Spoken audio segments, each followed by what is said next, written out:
America से यह अहम खबर, अमेरिका के अगले राष्ट्रपति को सजा आज सुनाई जाएगी। न्यूयॉर्क कोर्ट डोनाल्ड ट्रंप को सुनाएगी सजा।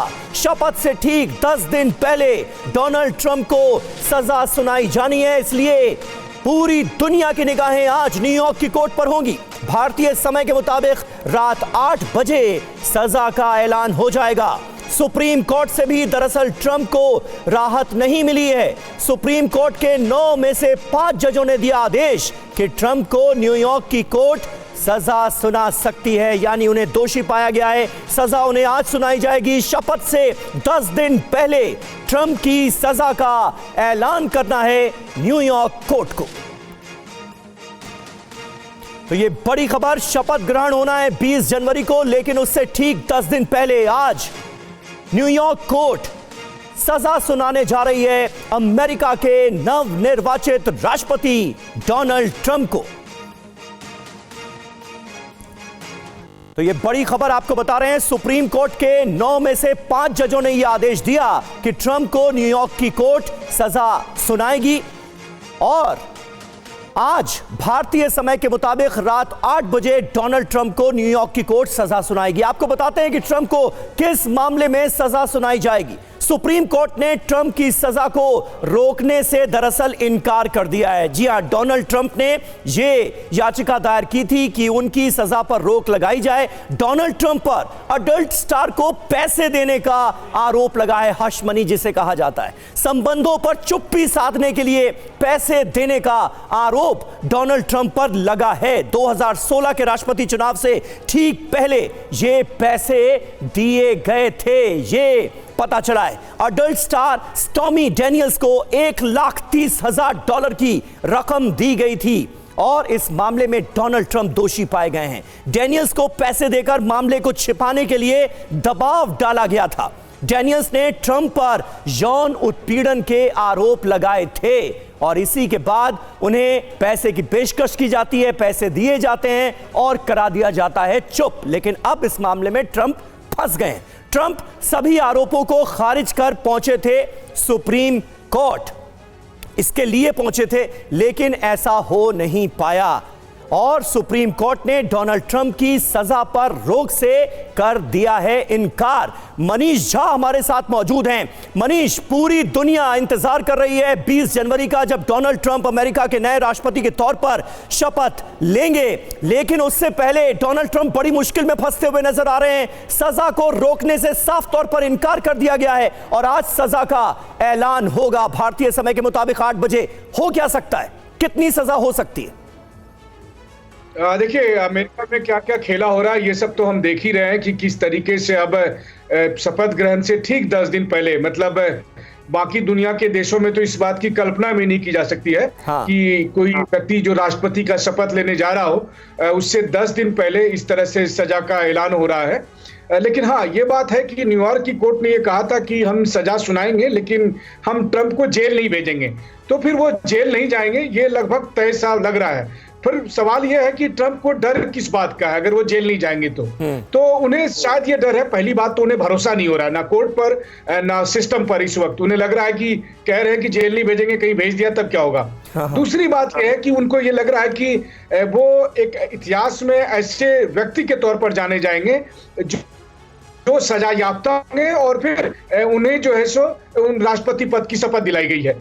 तीसरी बात जो है कि आप ये समझिए कि सुप्रीम कोर्ट तक वो गए इस आज के ताज़ा सुनवाई को रोकने के लिए, लेकिन कामयाब नहीं हुए और उसमें भी एक विवाद हो गया जब 9 में से एक जज से फोन पर इन्होंने बातचीत की। मतलब एक तरफ सुप्रीम कोर्ट में इन्होंने केस फाइल किया और फिर अपने एक जज से उन्होंने फोन पर बात की। सुप्रीम कोर्ट के उस जज ने भी इस बात को कबूला कि हाँ, मेरी ट्रंप से फोन पर बात हुई है, लेकिन मैंने एक व्यक्ति की सिफारिश के लिए ट्रंप से बातचीत की थी। और बाद में सुप्रीम कोर्ट के उस जज ने ट्रंप के पक्ष में अपना फैसला दिया। तो आप समझिए कि अमेरिका का जो आज का सिस्टम है वो किस तरह से चल रहा है। सुप्रीम कोर्ट के जज जो ट्रंप के साथ है वो ट्रंप के साथ खुलकर आ गए हैं, जो ट्रंप के विरोधी हैं वो ट्रंप के विरोध में जा रहे हैं। और ऐसे मौजूदा हालात में रात के 8 बजे भारतीय समय अनुसार ट्रंप पर फैसला होगा। कहा जा रहा है कि जेल नहीं भेजेंगे, लेकिन क्या कुछ होगा ये अदालत के फैसले के बाद ही तय होगा। और जाहिर है कि अगर जेल भेजा गया तो फिर बहुत कुछ बदल जाएगा। बिल्कुल, और अमेरिका जैसे लोकतांत्रिक देश में क्या खेला हो रहा है मनीष, इसकी आपने जो तफसील से जानकारी दी, कई जानकारियां बड़ी चौंकाने वाली हैं। जज का इस तरह से खुल्लम खुल्ला डोनाल्ड ट्रंप के साथ आ जाना, पहले ही ये तय हो जाना कि नहीं सजा नहीं मिलेगी, बहुत सारी बातें भारत में हमारे दर्शकों को चौंकाने वाली हैं। बहुत शुक्रिया मनीष आपका इस जानकारी के लिए। ब्रिटेन की संसद में एक खास वोट बैंक के लिए वो सब हुआ जिसकी कल्पना आप नहीं कर सकते। एक नहीं, दो नहीं, 1400 बच्चियों के साथ बर्बरता हुई है ब्रिटेन में। पाकिस्तानी पाप की ये पूरी कहानी क्या है, आज इसका कच्चा चिट्ठा टीवी 9 भारतवर्ष आपके सामने रखेगा। एक खास वोट बैंक के लिए वो सब हुआ जिसकी कल्पना भी नहीं की जा सकती। ब्रिटेन की संसद में ऐसी घटना हुई जिसकी तुलना वोट बैंक की खातिर ब्रिटिश बच्चियों की सौदेबाजी तक से की जा रही है, और ऐसा करने का आरोप किसी और पर नहीं बल्कि ब्रिटेन की सत्ताधारी लेबर पार्टी और प्रधानमंत्री स्टार्मर पर लगा है। कीर स्टार्मर ने 1400 पीड़ित बच्चियों को इंसाफ दिलाने के लिए लाए गए बिल को खारिज कर दिया और यह डर जताया कि इस प्रस्ताव से ब्रिटेन में इस्लामोफोबिया को बढ़ावा मिलेगा। लेकिन अब यह मुद्दा पूरी दुनिया में सुर्खियों में है। सवाल पूछे जा रहे हैं कि क्या वोट बैंक के लिए 1400 पीड़ित बच्चियों को नजरअंदाज किया जा सकता है? क्या कोई प्रधानमंत्री पाकिस्तानी वोट बैंक की खातिर सारी हदें पार कर सकता है? जी हां, ये वो अहम सवाल हैं जिसके जवाब ढूंढने की आज की जाएगी कोशिश। लेकिन पहले पूरी खबर आपको बता दें। बड़ी खबर है, ब्रिटेन की संसद में पाकिस्तानी ग्रूमिंग गैंग पर चौंकाने वाली घटना सामने आई है। संसद के निचले सदन यानी हाउस ऑफ कॉमन्स में पाकिस्तानी ग्रूमिंग गैंग की जांच का प्रस्ताव खारिज हो गया है। ब्रिटेन की सत्ताधारी लेबर पार्टी और प्रधानमंत्री कीर स्टार्मर पर गंभीर आरोप लगे। पाकिस्तानी वोट बैंक के लिए ब्रिटिश लड़कियों के मान सम्मान से समझौता करने का बड़ा आरोप इस वक्त ब्रिटेन की सत्ताधारी लेबर पार्टी पर लग रहा है, पीएम स्टार्मर पर लग रहा है।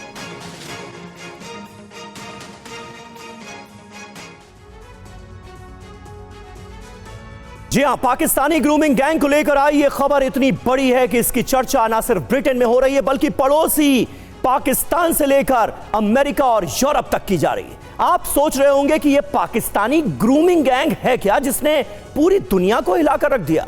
यह हम आपको आगे बताएंगे, लेकिन पहले ब्रिटिश संसद में जो हुआ उसके बारे में आपको तफसील से जानकारी दे देते हैं। पाकिस्तानी रेप गैंग पर जी हां ब्रिटेन में कैसे बवाल मचा हुआ है ये आप देखिए। संसद में क्या हुआ, कंजर्वेटिव समेत जो तमाम विपक्षी पार्टियां हैं उन्होंने ग्रूमिंग गैंग्स की जांच का प्रस्ताव पेश किया कि इसकी जांच तो होनी चाहिए। हजारों ब्रिटिश लड़कियों से पाकिस्तानी आरोपियों के रेप की, उनके यौन शोषण की जांच की मांग की गई। सत्ताधारी लेबर पार्टी ने बहुमत के दम पर विपक्ष के इस प्रपोजल को, इस प्रस्ताव को खारिज कर दिया, इसे गिरा दिया गया। लेबर पार्टी की दलील देखिए क्या है, जांच से चाइल्ड प्रोटेक्शन बिल में देरी होगी, यह दलील दी गई है, चाइल्ड प्रोटेक्शन। लेकिन जो बच्चियां जिनके साथ यह बर्बरता हुई वो भी तो बच्चियां ही थीं। स्टार्मर सरकार ने विपक्ष के प्रस्ताव को धुर दक्षिण पंथ करार दिया है। विपक्ष के प्रस्ताव को इस्लामोफोबिया को बढ़ावा देने वाला बताया गया है लेबर पार्टी की तरफ से, प्राइम मिनिस्टर की तरफ से। मतदान में क्या हुआ ये देखिए। विरोध में लेबर पार्टी के 364 वोट पड़े। कंजर्वेटिव पार्टी और अन्य विपक्षियों को अगर मिलाकर देखा जाए तो 111 का उन्हें समर्थन था और 253 वोट के अंतर से यही वजह है कि ऑपोजिशन का यह प्रस्ताव पूरी तरह से हो गया खारिज। यानी अब इस मामले में जांच नहीं होगी ब्रिटेन में। यह अपने आप में कितना चौंकाने वाला है। और इस तरह से यह प्रस्ताव ही कर दिया गया ब्रिटेन की संसद में खारिज। आखिर क्यों? इस पर बात करने के लिए हमारे साथ कुछ बहुत खास मेहमान मौजूद हैं। हमारे साथ पूर्व राजदूत अचल मल्होत्रा साहब मौजूद हैं, मानवी तनेजा हमारे साथ मौजूद हैं, मॉडल हैं, अभिनेत्री हैं, आरजू कासमी हमारे साथ मौजूद हैं, पाकिस्तान की पत्रकार हैं, सहाफी हैं, इस्लामाबाद से हमारे साथ लाइव हैं, और एक और पाकिस्तान के जर्नलिस्ट जमीर अली हमारे साथ मौजूद हैं, इस्लामाबाद से ही वो हमारे साथ जुड़े हुए हैं। इन सब से हम बात करेंगे, लेकिन उससे पहले आपको बता दें, पाकिस्तानी रेप गैंग को लेकर ब्रिटिश पीएम पर विपक्ष बहुत भड़का हुआ है। ब्रिटिश मुस्लिम वोट बैंक के आगे घुटने टेकने का आरोप सीधे तौर पर ऑपोजिशन लगा रहा है सत्ताधारी लेबर पार्टी पर। तो हमने आपको दिखाया कि ब्रिटिश संसद में क्या हुआ है और किस तरह से सरकार के इस फैसले के बाद ऑपोजिशन हमलावर है लेबर पार्टी की सरकार पर। क्या है पाकिस्तानी ग्रूमिंग गैंग, आइए अब ये जान लेते हैं। 2011 में द टाइम्स ऑफ लंदन में इसे लेकर कई रिपोर्ट्स छपी। ग्रूमिंग गैंग 1400 बच्चियों के साथ यौन शोषण का इसमें दावा किया। ये ब्रिटिश बच्चियां थी, 1400 के करीब ब्रिटिश बच्चियों के साथ यौन शोषण हुआ। 1997 से 2013 के बीच रॉदरहैम शहर की यह घटना है। अधिकांश पीड़ित लड़कियां 11 से 16 साल की थीं। नाबालिग बच्चियों के साथ यह बड़ा अपराध हुआ। ज्यादातर केस में आरोपी पाकिस्तानी युवक ही थे और इसीलिए पाकिस्तान कनेक्शन सामने आ रहा है सीधे तौर पर। इसीलिए पाकिस्तानी ग्रूमिंग गैंग इसे कहा जा रहा है। आरोपियों को पाकिस्तानी ग्रूमिंग गैंग का नाम दिया गया। अब आपको बताते हैं कि ग्रूमिंग गैंग का मतलब क्या होता है। संगठित समूह या गिरोह और यौन शोषण के लिए फंसाना, यह मोटिव था इस ग्रूमिंग गैंग का। ग्रूमिंग गैंग्स के तरीके देखिए, दोस्ती की जाती है, महंगे गिफ्ट दिए जाते हैं, प्यार का झांसा दिया जाता है, धमका करके यौन शोषण किया जाता है, बहलाकर शराब और ड्रग्स का सेवन कराकर संबंध बनाना भी इसका मोटिव था। फिर अपने साथियों के साथ भी शोषण करना, और यही हुआ इन बच्चियों के साथ। रिपोर्ट तो यही कहती है। टारगेट पर कौन? ब्रिटिश व्हाइट लड़कियां इन पाकिस्तानी मुजरिमों के टारगेट पर थीं। प्रोफेसर एलेक्सिस जे की रिपोर्ट सामने आई जिसमें रॉदरहैम में 1400 रेप की खबर सामने आती है और उनकी ये रिपोर्ट कहती है कि टोटल 1400 ब्रिटिश लड़कियां थीं जिनके साथ ये बर्बरता हुई है।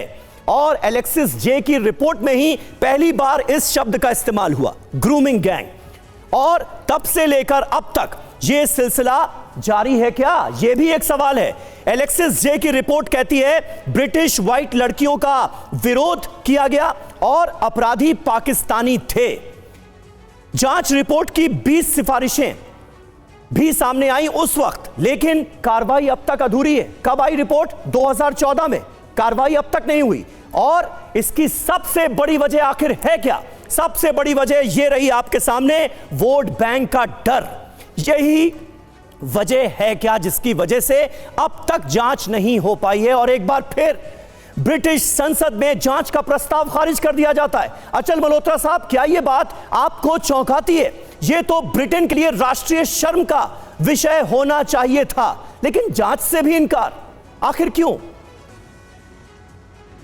नहीं, डेफिनेटली देखिए, इसमें जैसा कि आपने भी कहा, इसमें पॉलिटिकल कंसिडरेशंस और पॉलिटिकल फॉलोआउट को ध्यान में रखते हुए इसे किया जा रहा है।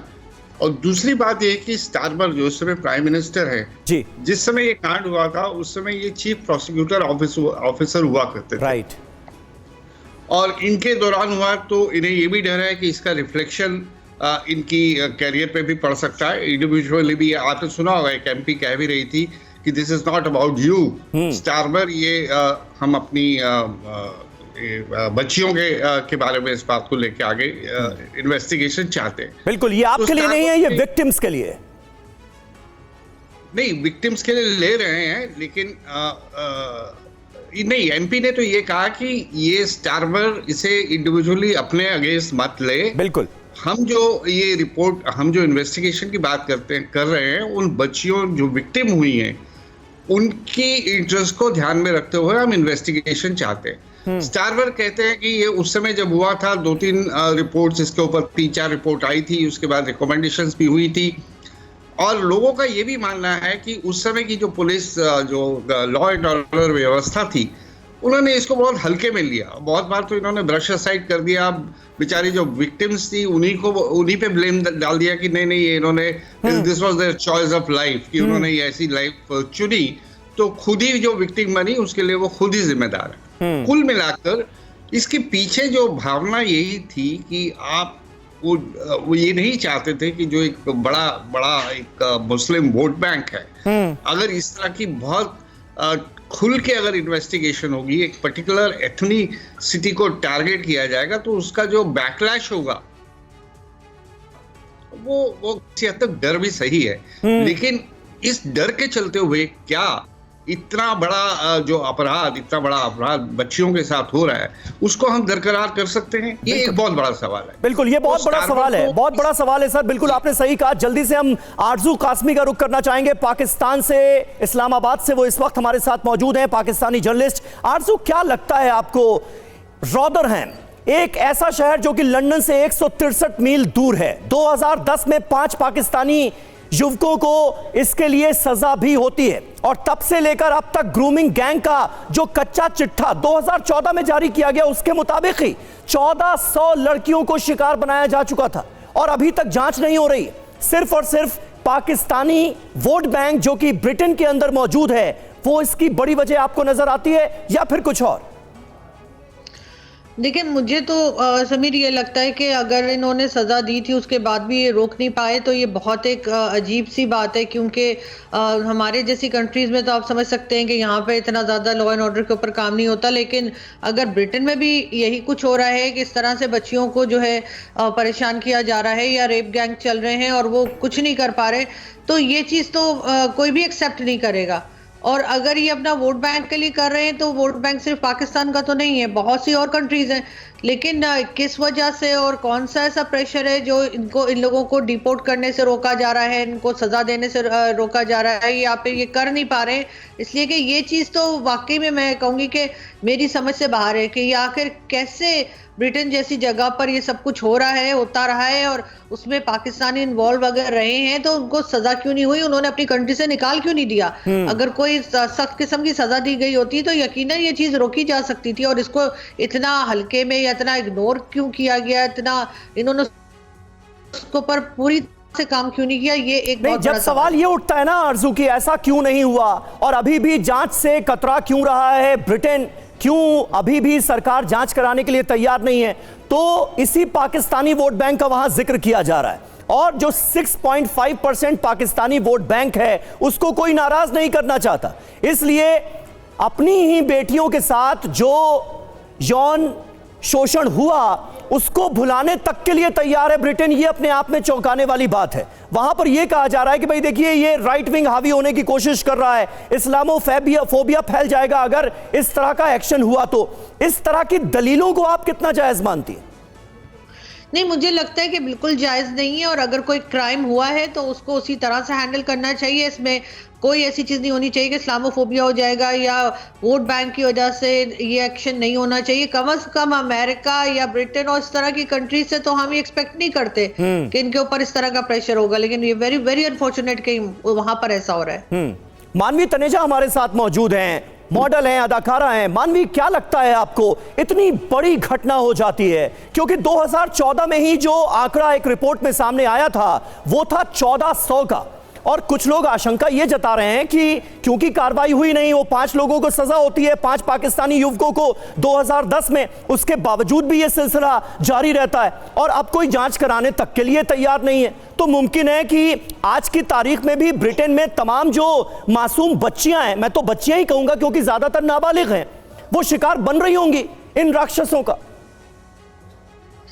देखिए, मैं बोलना चाहती हूँ कि बहुत ही दुख की बात है और चिंता की विषय है जिस प्रकार से जो ये पाकिस्तान ओरिजिन ब्रिटिशर्स हैं वो उनको एक ग्रूमिंग ट्रेनिंग दी जाती है कि किस तरीके से भोली भाली जो बच्चियां हैं उनको आप भरगला सकते हैं, उनको आप मैनिपुलेट कर सकते हैं। पहले आप उनसे, और सबसे ज्यादा तो छोटी बच्चियों को टारगेट किया जाता है, आप उनसे पहले फ्रेंडशिप करिए, फिर उनका आप विश्वास जीतिए, उनको किसी तरीके से हिप्नोटाइज कर लीजिए, और जब उनके वो पूरे बस में आ जाती हैं, वश में आ जाती हैं, तो वो उनको गलत राह पे चला देते हैं। जैसे उनको ड्रग्स का सेवन की आदत डाल देते हैं या कोई भी नशे की चीजों की उनको आदत डालते हैं। जब उनको वो आदत लग जाती है तो उनको एक्सप्लॉइट करते हैं, उनका वो शोषण करते हैं। अभी आंकड़े आपने बताए 1400 के केसेस के, एक रिपोर्ट आपने बताई 1400 की, लेकिन एक रफ रिपोर्ट मेरे पास भी है, वो रफ है, जिसमें 2017 से लेकर के 2022 तक 15,000 के आंकड़े हैं। आंकड़े इतने इंक्रीज हो गए हैं तो क्योंकि ग्रूमिंग गैंग जो है वो बहुत ज्यादा एक्टिव है, और ये जो ग्रूमिंग गैंग है इतना एक्टिव एक्टिव हो रहा है, इतना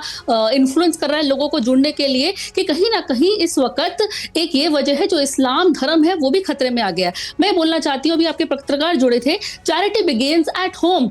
अब इनके मुल्क में आप देख लीजिए महिलाओं की कितनी इज्जत और औकात है, किस तरीके से ये महिलाओं की इज्जत करते हैं वहां पे, उनकी कोई से नहीं है, किस तरीके से एक ही अगर मर्द होता है वो महिला को नोच नोच के मतलब हम उनकी वीडियोस देखते हैं, कुछ छुपा नहीं है, हर चीज सोशल मीडिया प्लेटफॉर्म पे अगर आप देखते हैं तो वहां पे पाकिस्तानी जो मर्द होते हैं वो महिलाओं को गंदी तरीके से बिहेव करते हैं, उनका रेप करते हैं, एक एक महिला को 10-10 मर्द उसके कपड़े फाड़ते हैं। ये सब सोशल मीडिया पे है, ये हम नहीं बोल रहे हैं। नहीं मानवी, सोशल मीडिया पर जो वीडियोस वायरल किए जाते हैं उसके आधार पर तो कोई नैरेटिव नहीं बनाया जा सकता, और ये भी नहीं कहा जा सकता कि सारे पाकिस्तानी मर्द ऐसे ही होते हैं। लेकिन यहां पर एक बड़ा वर्ग है, क्योंकि यहां पर जो आरोप लगे हैं वो पाकिस्तानी युवकों पर लगे, ज्यादातर पर, मतलब 90% से ज्यादा जो हैं वो पाकिस्तानी मूल के ब्रिटिशर्स हैं। इस वजह से यह सवाल उठ रहा है। जमीर अली साहब, इस सवाल का जवाब इस्लामाबाद में रहते हुए आप क्या देना चाहेंगे?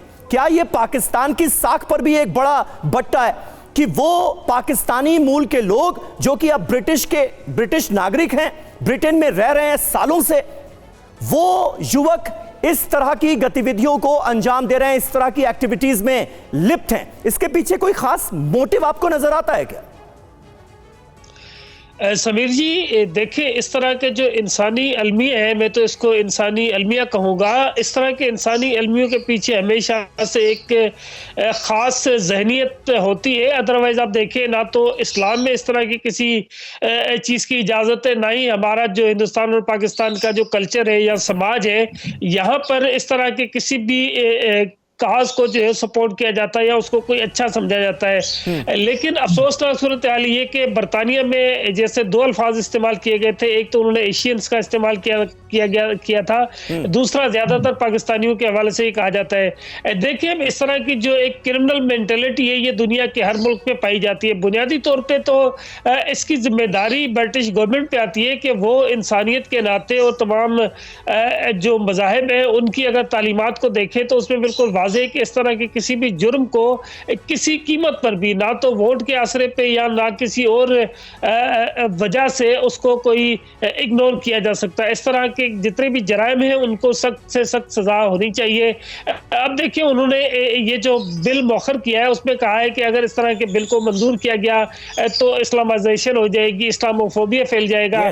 देखिए इस्लामोफोबिया या इस्लामाइजेशन का इस तरह के किसी भी काम से कोई ताल्लुक नहीं है। आपको मैं बताऊं, देखिए नबी पाक सल्लल्लाहु अलैहि वसल्लम जो हमारे दीन के बानी है, जिनके ऊपर ये दीन उतरा था, उन्होंने अपने दौर में कई ऐसे केसेस हुए थे जहां पर यहूदियों के हक में फैसले दिए थे और मुसलमानों के खिलाफ फैसले दिए थे। तो इस्लाम भी किसी भी जगह पर कोई ऐसी सूरत हाल की आपको इजाजत नहीं देता कि किसी भी वजह से आप हक और इंसाफ का रास्ता छोड़ दे। और इस तरह का जो मुआशी और एक सोशल घिनौना जुर्म है, देखिए जराइम तो बहुत सारे होते हैं लेकिन कुछ जराइम ऐसे होते हैं जो इतने घिनौने होते हैं कि उससे घिन आती है। इंसान को जब ये पता चलता है कि ये इस तरह का कोई फेल किसी इंसान ने किया है तो उसको फिर अपने ऊपर भी शर्म आने लगती है कि यार कोई इंसान ऐसा भी कर सकता है। बिल्कुल सही बात है। और आपके हिसाब से भी ये घिनौना क्राइम है। मानवी, आप कुछ ऐड करना चाह रही हैं जल्दी से? मैं ये बोलना चाहती हूँ कि कहीं ना कहीं जो ग्रूमिंग गैंग्स है ये बहुत ज्यादा एक्टिव है। ये बोलते हैं कि जैसे ये एक सिखाते हैं कि जो महिला है वो कहीं ना कहीं चाबी वाली गुड़िया है, जब मन चाहे आप उसको मरोड़ सकते हैं, जब मन चाहे उसके बाल तोड़ सकते हैं, जब मन चाहे उसका गला मरोड़ दें, जब मन चाहे उसका हाथ तोड़ दे, जब मन चाहे उसका पैर तोड़ दे। तो कहीं ना कहीं हम महिलाओं की इज्जत नहीं करते। अगर वो बुर्खा पहन के, पाकिस्तान की बात कर रही हूँ, अगर वो बुर्खा पहने बगैर वो बाहर निकल जाती है तो किस तरीके से आप उनके साथ ट्रीट करते हैं। अगर वो आपके बिना परमिशन के वो बाहर निकल जाती है तो आप उनके साथ बड़े बुरी तरीके से व्यवहार करते हैं। अगर वो आपकी बात नहीं सुनते तो आप उनके नाम पे फतवा भी जारी कर देते हैं।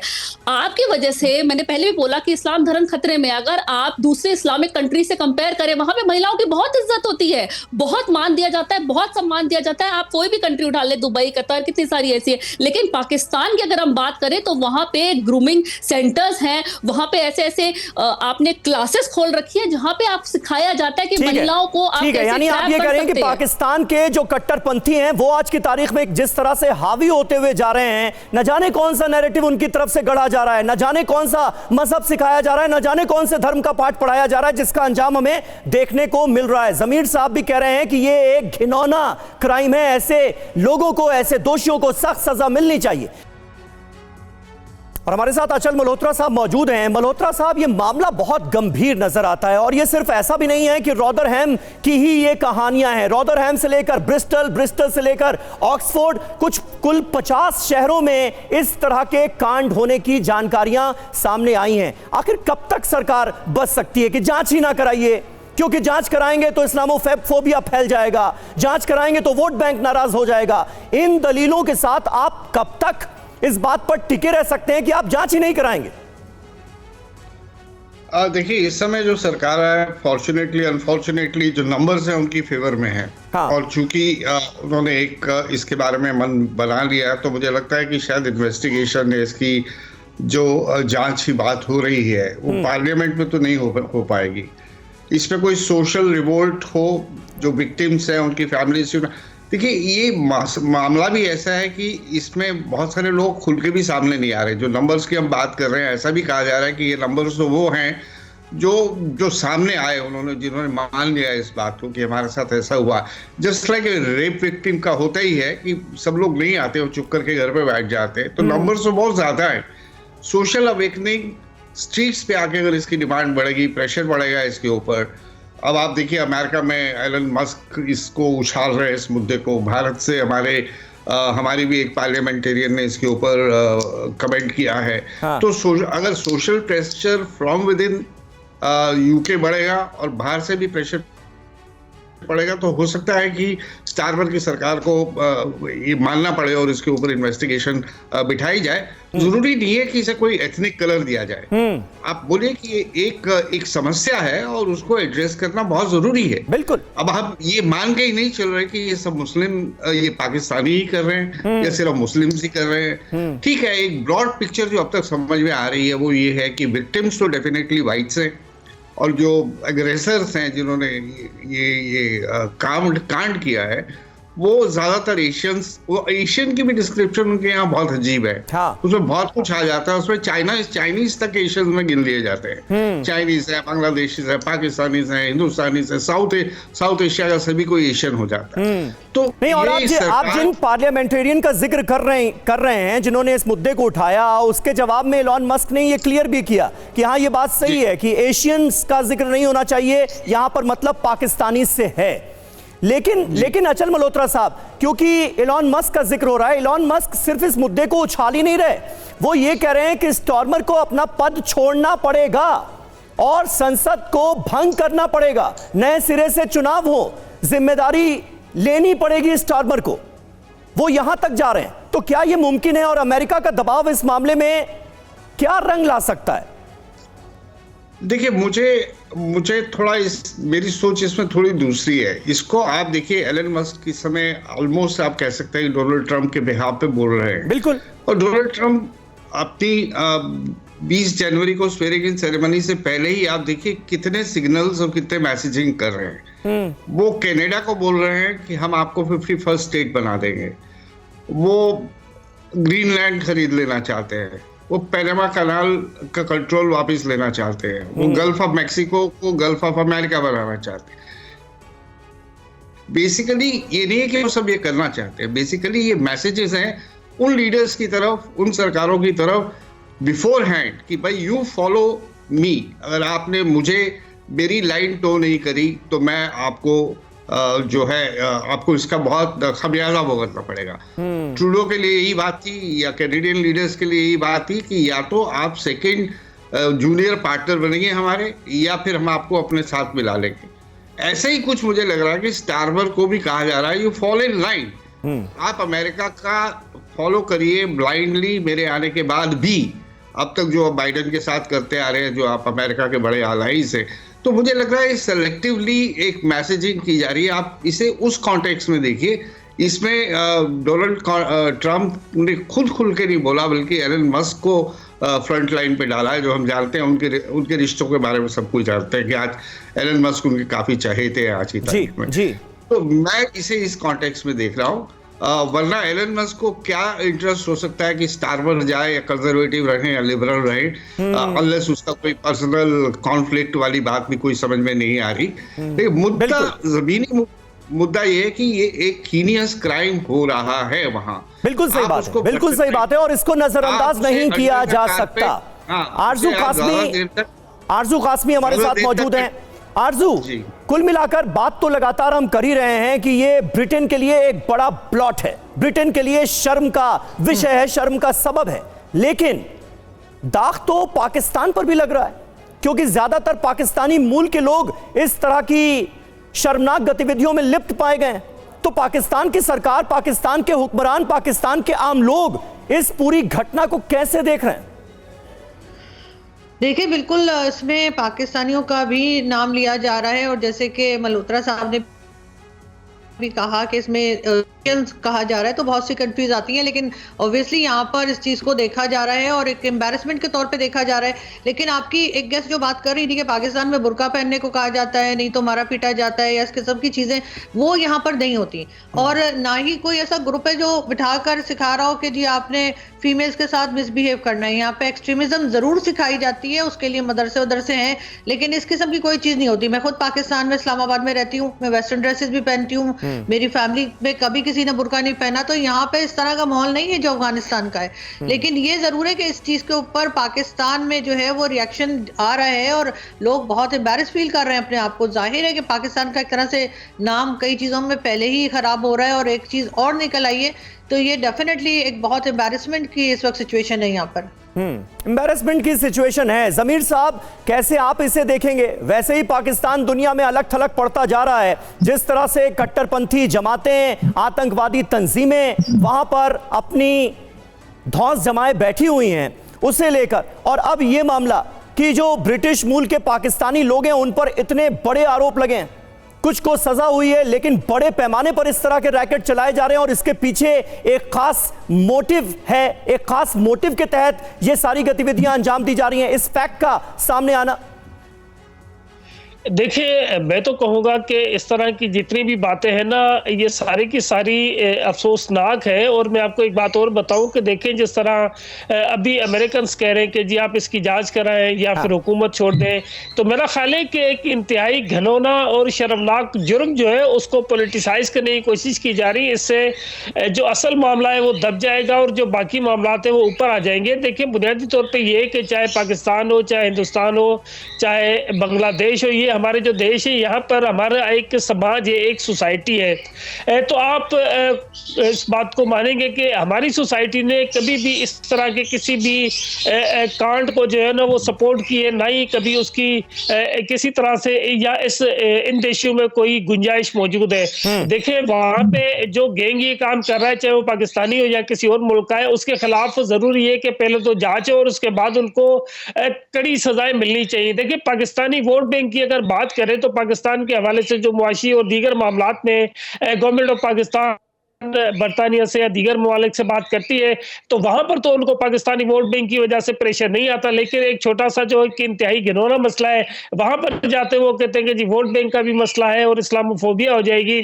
तो मेरा ख्याल है कि इसका इन तमाम चीजों से ताल्लुक जोड़ने के बजाय इसके खिलाफ कड़ी सजा होनी चाहिए, इनकी जांच होनी चाहिए और इन पे जितने भी मुलजिम शामिल है उनको कड़ी सजाएं मिलनी चाहिए। अदरवाइज जो इस तरह के घिनौने जराइम है उनको कहीं ना कहीं पॉलिटिसाइज करके दाएं बाएं की तरफ घुमा दिया जाता है, तो जो असल मुद्दा है वो पीछे रह जाता है और पॉलिटिक्स आगे आ जाती है। उसमें फिर तमाम पॉलिटिकल पार्टीज या फिर दीगर ममालिक भी अपने अपने जो मकासद है वो हासिल करने की कोशिश करते हैं, और इसी नतीजे में जो मुजरिम है वो बच जाता है और जो मासूम लोग हैं जो इसका निशाना बनते हैं उनको इंसाफ नहीं मिलता। तो जरूरी इस बात का है कि इसको इंसाफ के कटोरे में लाने के लिए तमाम उन बातों पर बात की जाए जिससे ये सारे मुजरिम इंसाफ के कटोरे में आएंगे और उनको सजा मिलेगी। जी बिल्कुल। मानवी, आप मानती हैं क्या कि ये एक बड़ी बदसूरत तस्वीर है? मतलब नेता लोकतंत्र का हवाला देते हुए, वोट बैंक का हवाला देते हुए ऐसी घटना, ऐसी बर्बरता के साथ एक तरीके से इनडायरेक्टली खड़े हो जाएंगे, ये किसने सोचा था, वो भी ब्रिटेन जैसे मुल्क में। देखिए बिल्कुल आप सही कह रहे हैं कि इतनी हैवानियत है। और अभी मुझसे पहले दो पैनलिस्ट बोल रहे थे कि एशियंस में सब आ जाती हैं, चाइना भी आ जाती है, एशिया बहुत बड़ा है तो एशियंस में बहुत सारी कंट्रीज आ जाती है। लेकिन मैं बोलना चाहती हूँ कि एशियंस इसलिए बोला जा रहा है कि कहीं ना कहीं आप पाकिस्तान को थोड़ा सा, जो पाकिस्तान पे लोगों की नजरें हैं कि इस्लामिक फोबिया, कि इस्लाम धर्म से ही ये सब कुछ आ रहा है, जो सिखा रहे हैं, जो ग्रूमिंग गैंग्स है, तो वहां से थोड़ा सा उनका ध्यान भटकाने के लिए, लोगों का ध्यान भटकाने के लिए ये एशियंस इन्होंने जोड़ दिया है। दूसरी बात बोलना चाहती हूँ कि मुझसे पहले भी आरजू ने बोला था कि पाकिस्तान में बहुत सही तरीके से रहती है महिलाएं, महिला को ऐसा नहीं है। तो मैं आरजू को याद दिला दूं कि सीमा हैदर वहीं से आई थी और सीमा हैदर ने क्या अपना बताया था कि किस हिसाब से उसको ट्रीट किया जा रहा था और किस तरीके से उसको वहां पे परेशानी हो रही थी पाकिस्तान में। ठीक है, मान लीजिए ऐसे इंडिविजुअल केसेस पर हम बात ना करें, लेकिन जल्दी से मैं एक आंकड़ा सामने रख दूं। 2023 में ब्रिटेन में बच्चों के खिलाफ यौन अपराधों के 1,15,000 केसेस सामने आए थे। ऋषि सुनक जब प्रधानमंत्री थे उन्होंने यह जानकारी दी थी। इनमें से 3.7% समूह आधारित थे और चौंकाने वाली बात यह थी कि 26% परिवारों के बीच में हुए और 17% मामलों जो थे वो इन्हीं ग्रूमिंग गैंग्स के द्वारा अंजाम दिए गए। तो यह समस्या बड़ी है। 2014 में एक रिपोर्ट आती है, 1400 बच्चियों का उसमें जिक्र होता है और 2023 की रिपोर्ट जो थी वो भी हमने आपके सामने रख दी। यानी मुमकिन है कि यह सिलसिला बदस्तूर जारी होगा और ऐसे में अगर जांच नहीं हो रही है, जो दोषी है उनको सजा नहीं मिल रही है, तो उनके हौसले कितने बुलंद होंगे, ब्रिटेन की हाल क्या हो जाएगी आने वाले वक्त में, यह अपने आप में एक बड़ा सवाल है। बहुत बहुत शुक्रिया आप सभी का हमारे साथ इस बातचीत में जुड़ने के लिए।